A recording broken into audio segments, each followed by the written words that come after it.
that theme about lean and agile fitting together, what's your take on that in terms of this fit together? Because it's quite a common question we get, isn't it?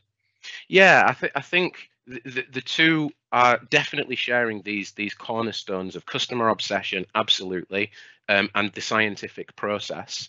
And the idea of therefore iterating and the idea of prioritizing work according to customer requirements, again, is a shared theme across the methodologies.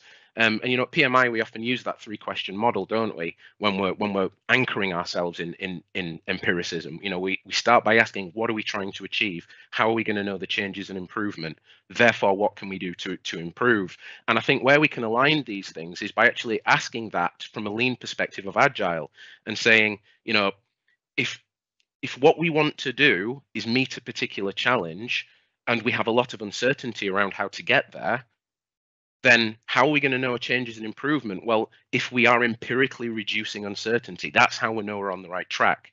And if that's the case, then an agile approach is appropriate. And I think that's where the two methodologies harmonize. Okay. And your take on that, Saurabh? Oh, absolutely. I mean, very little to add. It's all about this empiricism. Now, the one thing that I would add where Agile takes it to the next level, and this is no criticism of Lean, because if you think about when Lean was born, at least to the Westerners, right, it's around the 1960s, 1970s, and the pace of change was not as fast back then. So Toyota could take 5, 6, 7 years to develop a product and then sell it for that amount of time as well, right?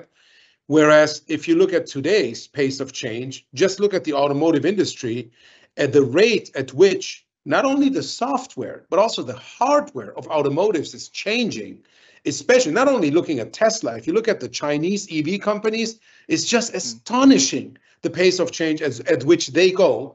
And it's all based on the technological advancement. So the context or the need for innovation, like true innovation, becomes more and more important.